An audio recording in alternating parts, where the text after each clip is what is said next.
സാധ്യമായേക്കാം. പക്ഷെ അങ്ങനെ വരുമ്പോഴത്തേക്കും പിന്നുള്ള ചോദ്യം എന്ന് പറഞ്ഞു കഴിഞ്ഞാൽ ഇത്രയും എഫർട്ട് എടുത്തു കഴിഞ്ഞു കഴിഞ്ഞാൽ തന്നെ ഇത് തിയേറ്ററുകാർ ഇത് ഹോൾഡ് ചെയ്യും, അങ്ങനെയുള്ള കുറെ ചോദ്യങ്ങളുണ്ട്. 2.5 ലക്ഷം രൂപയ്ക്ക് ഒരു സിനിമ പൂർത്തിയാക്കി പിന്നെ 10 ലക്ഷം 15 ലക്ഷം രൂപയ്ക്ക് അത് വിതരണത്തിന് കൊടുക്കേണ്ട ഒരു സാഹചര്യം. അതിനേക്കാൾ നല്ലത് താങ്കൾ പറഞ്ഞ പോലെ ജോൺ അബ്രഹാമിന്റെ വഴി തന്നെയായിരിക്കും നല്ലത്. പ്രത്യേകിച്ചും നമ്മളിപ്പോ പറഞ്ഞു ഇന്നത്തെ ഒരു മുഖ്യധാര സിനിമ പോലും തിയേറ്ററിനകത്ത് നേരാവണ്ണം ഓടാത്ത ഒരു സാഹചര്യത്തിൽ ഈ നമ്മൾ എടുക്കുന്ന സിനിമകൾ ആൾക്കാർ കാണുന്നുണ്ട്. ഏത് തലത്തിലുള്ള ആൾക്കാർ കാണണമെന്നാണ് നമ്മൾ ആഗ്രഹിക്കുന്നത്. അവർക്ക് വേണ്ടിയിട്ടൊരു പ്രത്യേകമായി ഈ പറഞ്ഞതുപോലെ ഇപ്പൊ വെള്ളിയാഴ്ച പ്രദർശിപ്പിക്കുന്നത് പോലെ അങ്ങനെ എന്തെങ്കിലും പ്രദർശനമായിരിക്കും നല്ലത്. എന്തായിരുന്നാലും നമ്മൾ എടുക്കുന്ന സിനിമ നാട്ടുകാർ കാണണം എന്ന് നമ്മൾ ആഗ്രഹിക്കുന്നുണ്ട്.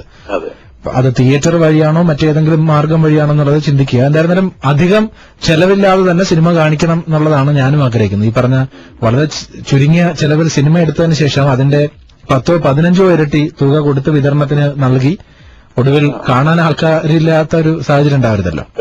പിന്നെ ഇതിൽ വർക്ക് ചെയ്തവർക്ക് ഇപ്പൊ ഇവിടെയുള്ള ആർക്കും ഇതിന്നൊരു വരുമാനം കിട്ടിയിട്ട് ജീവിക്കേണ്ട ആവശ്യമില്ല. അതെ, അതുകൊണ്ട് ഈവൻ ഓൺലൈൻ ഇപ്പൊ യൂട്യൂബ് വഴി ഇത് ആളുകൾ കണ്ടാലും നമുക്ക് സന്തോഷമുള്ള കാര്യം. ഉറപ്പായിട്ടും മറ്റു മാർഗങ്ങൾ തേടുക. ഇപ്പൊ പല പ്രൊഡ്യൂസർമാരും പ്രത്യേകിച്ചും ഏറ്റവും കൂടുതൽ മലയാള സിനിമയിൽ പ്രൊഡ്യൂസർമാര് ഈ UAE-യിൽ നിന്ന് ഗൾഫ് രാജ്യങ്ങളിൽ നിന്ന് പോകുന്ന അതായിട്ട് മനസ്സിലാക്കുന്നുണ്ട്. ഇഷ്ടംപോലെ പ്രൊഡ്യൂസർമാർ ഓരോ ദിവസവും നമ്മൾ സംസാരിക്കുമ്പോൾ ഏതെങ്കിലും ഒരു സിനിമയുമായി ബന്ധപ്പെടുന്നവരായിരിക്കും മിക്ക ആൾക്കാരും.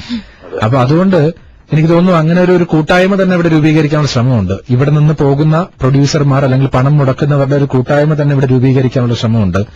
അവർക്ക് നാട്ടിൽ പോയാൽ ഉണ്ടാകുന്ന ബുദ്ധിമുട്ടുകളൊക്കെ അനുഭവിച്ചതുണ്ടാവും. പ്രത്യേകിച്ച് ഈ പറഞ്ഞത് തന്നെയാണ് പലരും പറ്റിക്കപ്പെടുന്ന ഒരവസ്ഥയുണ്ട്. അതെ. അപ്പൊ അതുകൊണ്ട് ഇത്തരം സിനിമാ സംരംഭങ്ങൾ നമ്മുടെ ഉള്ളിലുള്ള സിനിമ എടുക്കാൻ മറ്റു പലർക്കും വിധേയരായി കൊടുക്കേണ്ട ഒരു അവസരം ഉണ്ടായതുകൊണ്ടാണ് പല ആൾക്കാരും അതിൽ നിന്നൊക്കെ മാറി നിൽക്കുന്നത്. അതിന് പകരം ഇതുപോലുള്ള സംരംഭങ്ങൾ വെറും 2.5 ലക്ഷം രൂപ കൊണ്ട് ഉള്ളിലുള്ള കാര്യം ഒരു സിനിമാ രൂപം എന്ന നിലയ്ക്ക് അവതരിപ്പിക്കാൻ കഴിഞ്ഞാൽ നന്നായിരിക്കും. എന്തായിരുന്നാലും ഈ ഒരു സംരംഭത്തിന് തുടക്കം കുറിച്ചതിന് അതിന്റെ ഒരു പ്രൊഡ്യൂസറും താങ്കളായതുകൊണ്ട് തന്നെ താങ്കളുടെ ഒരു ഇനിഷ്യേറ്റീവിനെ അപ്രീഷിയേറ്റ് ചെയ്യുന്നു. എല്ലാവിധ ആശംസകളും. തുടർന്നും ഇതുപോലുള്ള ഈ സിനിമയുടെ അല്ലെങ്കിൽ ഇത് ആൾക്കാർ കാണട്ടെ, അതിനുശേഷം നമുക്ക് തീരുമാനിക്കാം തുടർ സംരംഭം. അതെ തീർച്ചയായിട്ടും. അതേ പ്രിവ്യൂലേക്ക് മെമ്പേഴ്സിന് ഞാനൊരു എന്റെ പേഴ്സണൽ ഇൻവിറ്റേഷൻ അറിയിക്കാൻ. ആയിക്കോട്ടെ. ഹിറ്റ് എഫ് എമ്മിന്റെ മെമ്പേഴ്സ് എന്ന് പറഞ്ഞാൽ നമ്മുടെ ശ്രോതാക്കൾ നമ്മുടെ മെമ്പേഴ്സാണ്. അതുകൊണ്ട് അവരെ കൂടി ഇതിനകത്ത് എങ്ങനെ നമുക്ക് ഇൻക്ലൂഡ് ചെയ്യാം എന്നുള്ളതാണ് നമ്മൾ ആലോചിക്കുന്നത്. അവർക്ക് വന്ന് കാണാനുള്ള സൗകര്യം ഉണ്ടോ? അല്ല, ഈ ഹോൾ ഒരു പരിമിതമായ രീതിയിലാണ് ആണല്ലേ നമ്മൾ അറേഞ്ച് ചെയ്യുന്നത്. ഒരു 200 പേർക്കുള്ളത് സീറ്റിംഗ് കപ്പാസിറ്റി ഉള്ളൂ. ഓക്കെ. അപ്പൊ ഈ 200 പേര് വന്ന് കണ്ടതിന് ശേഷം നമുക്ക് തീരുമാനിക്കാം കൂടുതൽ പേർക്ക് ഒരവസരം ഉണ്ടാകുമോ ഇല്ലേ എന്നുള്ളത് അല്ലേ? അതെ.